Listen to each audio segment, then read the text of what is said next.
Soyez les bienvenus sur le plateau FHP Direct pour cette nouvelle table ronde et j'ai le plaisir de vous présenter mes invités. Madame Florence Lussmann, bonjour.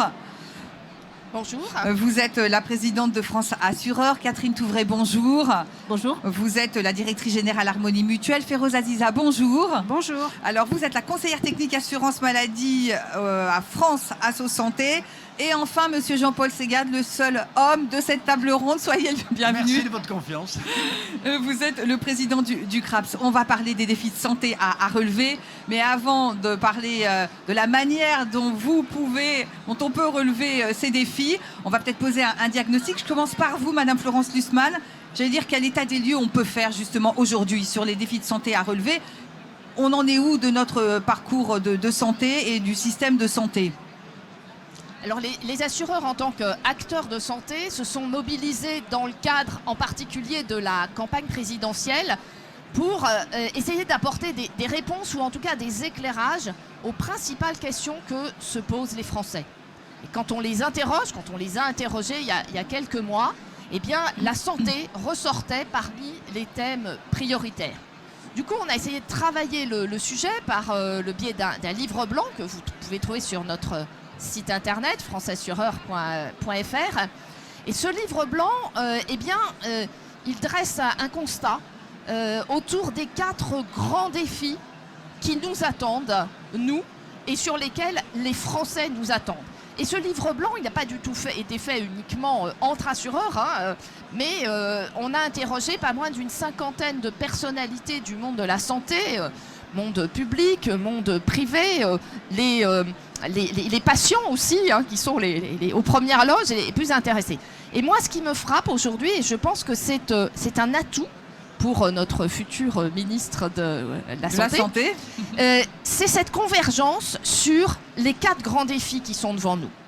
Le premier, ce sont les inégalités d'accès aux soins, qui sont criantes, inégalités territoriales, inégalités également dans l'accès à l'innovation, et puis inégalités aussi financières. Le deuxième défi, c'est la fragmentation des parcours de prise en charge. Les Français ont l'impression que c'est plutôt un parcours du combattant, alors qu'en fait, ils sont déjà fragilisés, puisque malades, et que ce qu'ils souhaitent, évidemment, ce qu'on devrait pouvoir leur offrir, leur apporter, et les assureurs peuvent contribuer à cela, c'est un parcours sans couture. Le troisième défi, c'est un peu mon préféré, et je suis très heureuse de me retrouver à Santexpo, parce que quand j'étais sur le plan Alzheimer, je suis beaucoup venue. Et déjà à l'époque, je militais pour qu'on travaille sur l'espérance de vie en bonne santé. C'est une dimension sur laquelle on n'est pas bon en France. L'espérance de vie en bonne santé pour les hommes, c'est 63 ans, c'est 64 ans pour les femmes. D'autres pays en Europe, les pays nordiques par exemple, font beaucoup, beaucoup mieux que nous. Et donc là, on a une possibilité de progrès et qui évidemment aidera sur le sujet de la santé, mais aussi celui de la retraite, celui de l'emploi, etc., etc. Et donc je trouve que ça serait un très beau projet de société à porter que de se dire qu'on va tous ensemble travailler à augmenter cette espérance de vie en bonne santé. Et puis le dernier point, c'est l'équation financière. On ne peut pas continuer indéfiniment à reporter sur nos enfants et nos petits-enfants le coût de notre santé d'aujourd'hui. Donc c'est le 4e défi qui est devant nous. Alors, madame Catherine Touvray, je vous donne la parole. Vous acquiescez à ces défis. Vous êtes la directrice générale d'Harmonie Mutuelle, je le rappelle. Oui, ce que je voulais simplement dire, c'est qu'en préambule, nous avons un regard d'opérateur de terrain à travers nos 5 millions de personnes protégées, nos 70 000 entreprises clientes. Donc c'est avec ces lunettes-là, j'ai envie de dire que je témoigne. Et donc je partage totalement les propos de Florence. Quand on s'est posé la question des défis, nous on l'a pris sous un autre angle. On avait envie d'en partager 4 aussi. Donc le premier, c'est celui des maladies chroniques. Un tiers après annonce d'une maladie chronique en désinsertion professionnelle, perdent leur emploi. Le deuxième, c'est celui du vieillissement, espérance de vie en bonne santé, etc. Le troisième, c'est l'épidémie de santé mentale. On va y revenir, effectivement. Donc, premier poste de dépenses de la CNAM, plus de 23 milliards par an. Et puis le quatrième, l'absentéisme. plus de 100 milliards par an, un point par an avec quelque chose qui paraît là aussi assez inexorable. Et donc le sujet que nous avons collectivement et qui se traduit par le fait que les dépenses de santé progressent plus vite que le PIB, c'est comment on rompt cette avancée un peu infernale qui est devant nous. Férouz Aziza, alors vous êtes la voix des patients, si je puis dire. Oui, alors pas que moi heureusement, mais alors juste pour remettre dans le contexte, France Asso Santé, c'est effectivement une union d'associations. Hein, donc c'est presque 90 associations nationales qui ont un agrément en santé pour présenter les usagers et beaucoup plus encore en région. Donc au niveau de France Asso Santé, effectivement, nous ce qu'on porte, c'est la voix des usagers, alors quel qu'il soit. Ça veut dire que ça peut être effectivement une personne malade, mais pas seulement. C'est une personne en situation de handicap. C'est une personne qui a à un moment donné un recours au système de santé, quel qu'il soit, une personne âgée, etc. Et donc, nos associations se sont effectivement réunies aussi, comme vous tous, dans le cadre de la présidentielle pour faire des propositions par rapport aux constats. Alors, les constats, je pense, on peut dire, ils sont à peu près partagés par tout le monde. Très clairement, le diagnostic, c'est des difficultés criantes. Nous, on a effectivement ce terrain, nous, on a le retour directement du terrain des difficultés. Alors, les enjeux majeurs qui sont définis, alors, je dirais qu'il y a un enjeu pour nous majeur, c'est l'accès aux soins. Ça a été dit. L'accès aux soins, alors qu'il soit dans plusieurs dimensions, c'est-à-dire que c'est l'accès aux soins effectivement territorial, donc la problématique des déserts médicaux, c'est l'accès aux soins financiers aussi, avec les inégalités sociales d'accès aux soins, ça c'est un vrai sujet pour nous. C'est évidemment les enjeux du vieillissement de la population, des maladies chroniques, de la prise en charge aussi des maladies, et notamment la question de la qualité aussi, la question de la qualité de la prise en charge est une vraie question pour nous. Donc tous ces enjeux-là, mais aussi effectivement de revenir peut-être au fondement de notre système de protection sociale. Pour nous, c'est un enjeu majeur, le fondement aussi de la solidarité de notre protection et du choix politique qui est fait aussi par rapport à cette prise en charge des soins. Voilà, donc après, sur tous les autres éléments, on se rejoint évidemment sur l'ensemble du diagnostic et des constats. Voilà, c'est des angles de vue après qui peuvent être un peu différents et donc des propositions qui peuvent être un peu différentes, mais souvent très complémentaires et souvent qui se complètent les unes aux autres. Alors Jean-Paul Ségade, voilà. Merci. Alors, c'est l'avantage d'arriver en quatrième position, c'est qu'on a à peu près vu et on a à peu près analysé ensemble le constat. Ouais. Le gros problème qu'on a aujourd'hui, c'est pas de passer du constat.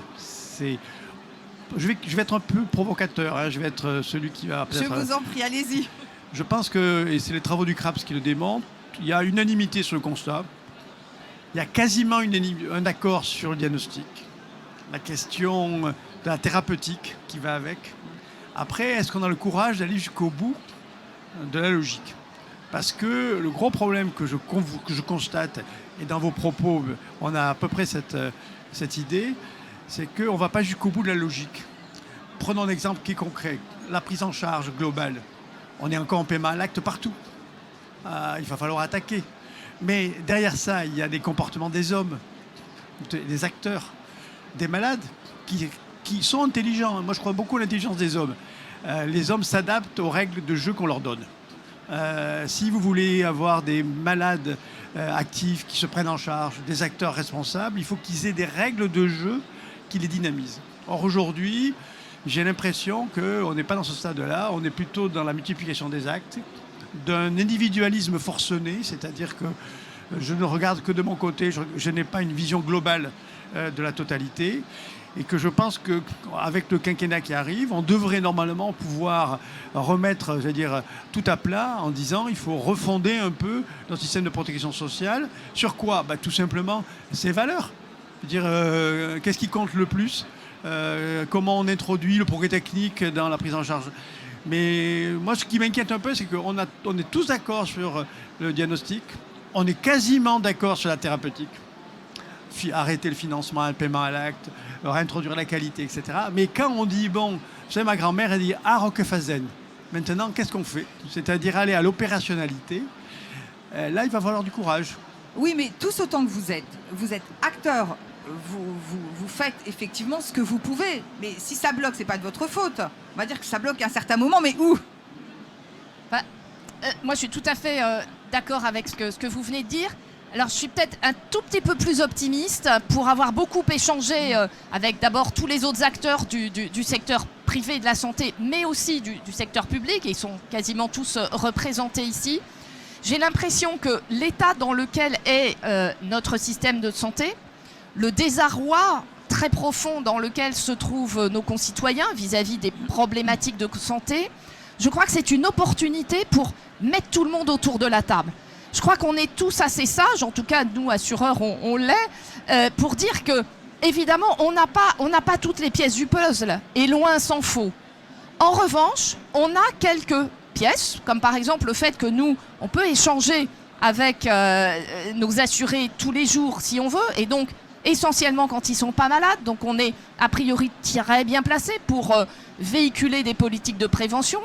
Encore faut-il qu'on puisse les mettre en œuvre, qu'on ait accès aux données pour faire cela. Donc on a un certain nombre de pièces, vous en avez, les professionnels de santé évidemment en ont plein, et les pouvoirs publics également. Donc je crois que le message que je voudrais passer, c'est au nouveau ministre, c'est mettez tout le monde autour de la table, et n'oubliez pas le secteur privé, parce que nous sommes force d'innovation. Nous, assureurs, on a investi, ne serait-ce que dans notre grand programme Relance Durable France, 800 millions d'euros dans la santé, et on a besoin de ça, et les patients attendent.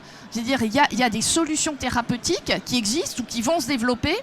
Comment est-ce qu'on garantit cet accès à l'innovation? D'abord, le financement d'innovation pour la faire émerger, et puis ensuite, la mise à disposition du plus grand nombre. Et là, je crois que les complémentaires santé peuvent jouer un rôle tout à fait déterminant. Est-ce que c'est si compliqué de mettre tout le monde autour de la table? Catherine Touvray. Alors, moi, je pense qu'aujourd'hui, on a besoin de normes, de systèmes de paiement, de remboursement, etc., qui soient clarifiés. Et on a besoin d'opérateurs de terrain, comme le disait Florence, qui aident à passer de l'information à l'action, parce que c'est pas parce qu'on reçoit un courrier, aussi beau soit-il, ou qu'on connaît une information, qu'on va passer à l'action. Et ça, c'est du pair à pair, c'est des réunions, c'est des informations voilà, entre pairs qui font qu'on va se mobiliser en tant que patient, en tant que non-patient, non-malade, qui préserve sa santé. Donc ça, c'est un élément absolument essentiel. Et la maille sur laquelle on peut se retrouver, elle est forcément de proximité, et elle est soit territoriale, soit professionnelle, soit un mix des deux. Et donc une logique dans laquelle les opérateurs de terrain se retrouvent à une maille opérationnelle sur laquelle on peut agir sur des objectifs de santé publique, on y croit beaucoup. Après, il y a une autre dimension qu'on n'a pas du tout évoquée, que je voulais souligner. À l'heure où on se parle, dans un certain nombre d'hôpitaux, que ce soit les CHU, des cliniques, etc., on a des services d'urgence qui ferment, on a des services qui ferment parce qu'on a un problème majeur d'attractivité. Et donc, là aussi, se mettre autour de la table sur ces dimensions-là. Alors, sans incriminer personne, est-ce que c'est parce que, à un moment, les autorités gouvernementales ne vous écoutent pas, n'écoutent pas les patients? Non, c'est la question que je voudrais vous poser à nous tous. Est-ce qu'on est capable en France de commencer par l'expérimentation avant de décréter? Le gros problème qu'on a, c'est ma crainte aujourd'hui, c'est que le nouveau ministre qui arrive s'entoure d'experts et qu'on sorte en août, au mois de vacances, une réforme supplémentaire du financement de la protection sociale sans avoir les acteurs. Nous, du CRAPS, et l'expérience que j'ai en tant qu'hospitalier, c'est qu'il faut, et vous l'avez dit tout à l'heure en termes de territoire, il faut qu'on puisse ajuster, expérimenter, tirer les leçons de l'expérimentation. Là, le CRAPS sort aujourd'hui une étude sur l'exemple danois et l'exemple français. Les Danois ont réussi le principe de la proximité parce qu'ils ont passé du temps à décentraliser. Il faut bien dire ce mot. On est un pays jacobin. Il faudrait qu'à Tarbes, on ait les mêmes règles de jeu qu'à Antibes, qu'on ait les mêmes jeux à Saint-Flour. Nous, on préconise que les règles de jeu soient expérimentées, testées, évaluées, bien entendu, mais qu'on commence à donner la parole aux acteurs de terrain parce qu'eux le savent ce qu'il faut faire. Moi, ce que j'ai peur, et c'est un peu ma crainte, c'est pour ça que je dis que je suis un peu pessimiste, j'ai toujours peur du réflexe jacobin. On va réunir un comité d'experts, de sages, de 15 personnes, on va les faire phosphorer en chambre fermée, bien sûr, pas ouverte, en plein mois d'août, et on va sortir un texte. Et non, je ne crois pas. Je pense qu'il faut, et vous l'avez dit tout à l'heure, est-ce qu'on est capable ensemble de dire au ministère, nous, on voudrait d'abord une phase d'expérimentation, laissez-nous faire, laissez-nous faire. Féroz Aziza, justement, je voudrais m'adresser à vous. Dans le cadre de la présidentielle, comme madame, vous avez émis des propositions en matière de santé. Je sais que vous l'avez fait également. Oui, bien sûr. Alors moi, je voulais revenir aussi sur le fait de se mettre autour de la table, la participation. Il faut savoir quand même que la participation des usagers, ça met du temps à ce que ça soit vraiment pris en compte. On a encore des instances où on n'est pas représenté du tout. Hein. Alors déjà, on est représenté à peu près... ça a commencé dans la fin des années 90 et il y a eu la loi de 2002 sur les droits des malades qui a été un nouveau tournant sur puis la démocratie sanitaire. Mais c'est très compliqué, c'est très difficile aussi d'avoir notre rôle à jouer alors qu'on est quand même les premiers impactés. Les usagers sont quand même ceux pour qui se développent les politiques publiques de santé. Et pourtant, souvent, on est mis de côté. Il y a des tas d'instances dans lesquelles on n'est pas encore. Et puis, aussi, concernant notamment la tarification, l'expérience patient. Pour avoir quelque chose de qualité. Si vous voulez, pour avoir des soins de qualité, il est évident qu'il faut aller regarder ce qu'en pensent aussi les patients, c'est-à-dire comment j'ai vécu cette expérience de cet épisode de soins, quels sont les résultats rapportés par les patients, qui ne sont pas que des résultats strictement cliniques, mais qui sont sur le quotidien, sur la vie. Donc tout ça, il y a encore beaucoup de chemin à faire sur la participation des usagers. Donc il y a quand même toute cette problématique. Alors on avance petit à petit. Mais on voit par exemple le financement à la qualité dans les dernières réformes de la tarification hospitalière. Au mieux on est sur 2% de la tarification qui sera de la qualité, et pour l'expérience patient c'est encore bien moindre que ça. Donc voilà, donc moi ce que je tiens à dire c'est qu'il faut absolument que les patients soient présents. Et quand on parle d'opérateurs, alors nous on a besoin de tous les opérateurs évidemment pour réussir en tout cas que l'accès aux soins soit le meilleur possible, l'accès à l'innovation. Mais c'est vrai que quand on parle d'innovation, pour nous il n'y a pas d'innovation s'il n'y a pas d'accès. Très clairement, on ne peut pas parler d'innovation. Et ce qui nous pose question, nous, c'est toutes les personnes qui sont les plus éloignées. Ceux qui sont en situation de précarité, pour une raison ou pour l'autre, une situation de fragilité, qui sont éloignés du système de santé et qui peuvent être aussi malheureusement éloignés des assureurs, éloignés des complémentaires santé. C'est un peu compliqué aussi pour ces personnes. Comment on les touche? Ça veut dire que la politique publique doit être forte aussi pour aller toucher ces personnes-là. Alors, Catherine Touvray, vous pouvez répondre à Féroz Aziza. Oui, sur la complémentaire santé solidaire, on est le premier opérateur privé et de loin aux côtés de la CNAM, donc on connaît bien le sujet. Il y a un problème d'accès aux soins qui vient d'être réglé puisque les titulaires du RSA ont l'automaticité maintenant de l'inscription à la complémentaire santé solidaire. Jusque-là, il fallait qu'ils fassent un deuxième dossier, qu'ils connaissent un deuxième dispositif, etc. Donc là, on voit quand même que la réglementation peut faire aussi. Et puis ensuite, on les voit, je vais vous donner un chiffre. Aujourd'hui, la complémentaire santé solidaire, les titulaires, c'est 25% du temps que les gens viennent passer dans nos agences. Parce qu'effectivement, le numérique ne répond pas à tout le monde, le besoin d'accompagnement, l'interaction humaine. Et le dernier point sur lequel je voulais réagir, on a inventé un terme dans le monde de la consommation, les consommateurs. Dans le monde de la santé, qu'est-ce qu'on va inventer pour que cette envie de participer, d'être acteur, se traduise aussi avec un terme qu'on pourrait poursuivre. Je ne sais pas si quelqu'un l'a déjà, mais ça serait intéressant. Madame Lussmann, je vous en prie. Oui, moi, il y a un élément que j'ai trouvé très, très intéressant dans ce que vous avez relevé, parce que ça me paraît clé. Il y a effectivement l'implication de l'usager et l'usager, qu'il soit patient ou qu'il ne soit pas encore patient, parce que tout l'enjeu, c'est justement de faire de la prévention pour éviter qu'il devienne patient. Et il y a un élément qui est clé pour moi, c'est l'évaluation. Mais l'évaluation, pas porte fermée, comme vous le dites. Une évaluation, une vraie évaluation. Et il y a des normes dans le monde entier. Donc, ce n'est pas la peine de nous dire on va passer 10 ans à faire notre référentiel de normes. Les normes existent dans le monde entier. Donc, il suffit de les traduire en français. Et ensuite, il faut que ces évaluations soient rendues publiques. Alors, pas pour faire du bashing ou au contraire, mais pour que les gens progressent. Parce que ce qu'on voit quand on met en place des vrais dispositifs d'évaluation, c'est que ça commence par une auto-évaluation. Et donc, ça aide les gens à progresser. Et ça ne veut pas dire une uniformisation. Non, c'est qu'il y a des grands critères. Et pour moi, la politique publique de santé, c'est ça, c'est de fixer des grands objectifs, des cahiers des charges. Et après, la déclinaison locale, eh bien, on doit la laisser au terrain. Et ensuite, effectivement, eh bien, il y a une évaluation indépendante et qui vient et qui dit, bah oui, vous êtes bien conforme aux objectifs qu'on s'était fixés ou non, là, vous êtes quand même à côté. Mais je pense que ça va de pair et surtout de rendre transparentes les résultats de cette évaluation. Est-ce que je peux résumer votre propos en disant on est d'accord sur un État stratège qui donne des objectifs et des acteurs responsables? C'est parfait. Madame Féroze, et Ouais, après, je voudrais juste qu'on dise un mot, Monsieur Jean-Paul Segade, sur ce qu'on a longtemps et ce qu'on appelle toujours la 5e branche, le financement de la dépendance, du grand âge, parce que ça aussi, c'est un sujet dont on parle depuis des années. On sait que la population, elle vieillit. Et je voudrais qu'on parle rapidement aussi d'un autre thème, c'est la santé mentale, parce que l'impact du Covid a été terrible. On voit les conséquences. Féroze Aziza, allez-y. Et après, Jean-Paul Segade. Juste une petite remarque sur la question de l'évaluation. Il faut aussi que, parce qu'on a parfois des rapports, hein, on est quand même champion aussi des rapports sur tel sujet, mais on voit qu'on a parfois des évaluations qui donnent des résultats. Alors je parle effectivement d'instances indépendantes, que ce soit la Cour des comptes, etc., l'IGAS ou autre. Par exemple, je pense simplement à tout ce qui concerne les aides incitatives à l'installation.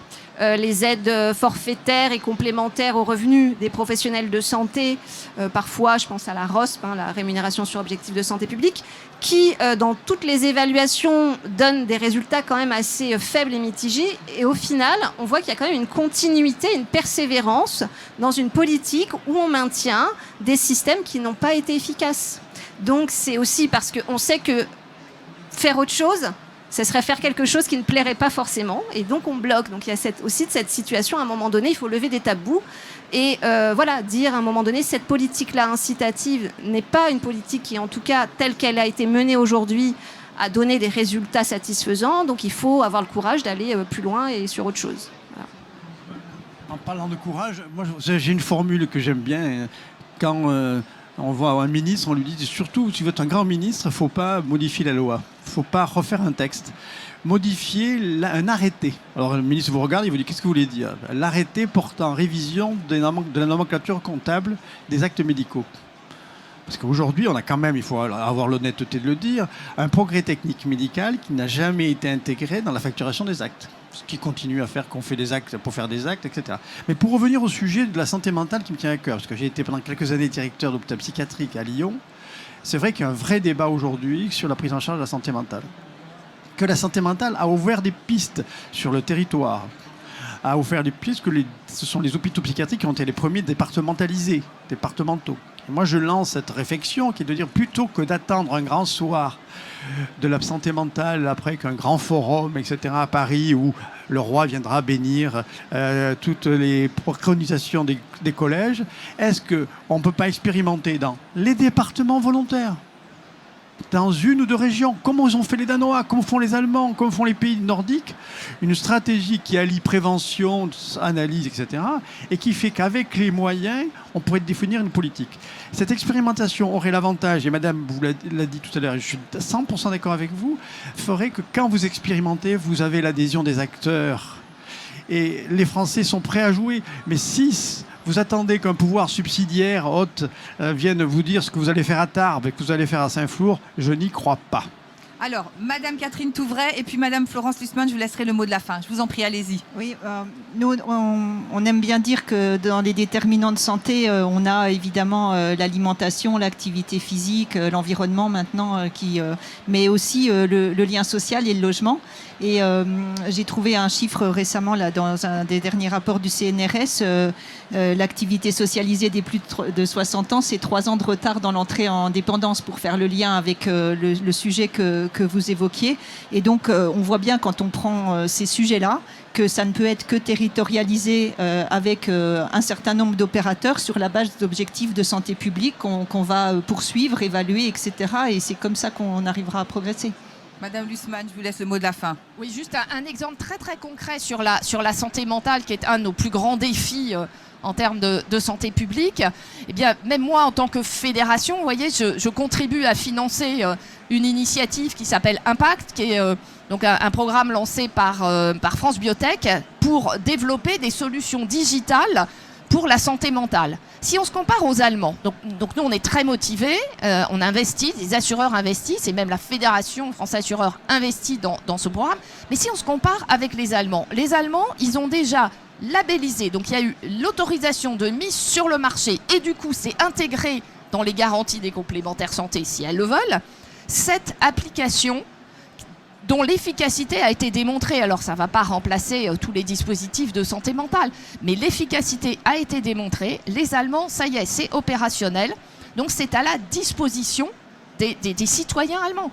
Nous, je ne sais pas combien d'années ça va prendre pour avoir une AMM pour autoriser le recours à une app et qu'elle soit reconnue, etc. Donc c'est de l'agilité. Donc c'est de l'agilité territoriale et c'est aussi de l'agilité toute simple pour donner accès au plus grand nombre à des solutions qui effectivement ne vont évidemment pas remplacer tout l'édifice de la santé mentale, mais qui peuvent permettre d'aider les gens au quotidien sur le territoire. En tout cas, on retiendra plusieurs choses. C'est que déjà, vous êtes tous prêts à vous mettre autour de la table. Ça, c'est le plus important. Vous avez fait le même constat. Vous avez lancé un message au futur ministre de la Santé. On attend son nom. J'espère que tout ça, ça va se concrétiser et que tous les quatre, vous serez autour de la table avec le prochain ministre de la Santé. En tout cas, c'est tout ce qu'on vous souhaite. Merci d'être venu sur ce plateau. Je vous remercie beaucoup. Merci beaucoup. Quant à moi, je vous remercie de nous avoir suivis et puis restez avec nous. D'autres invités arrivent.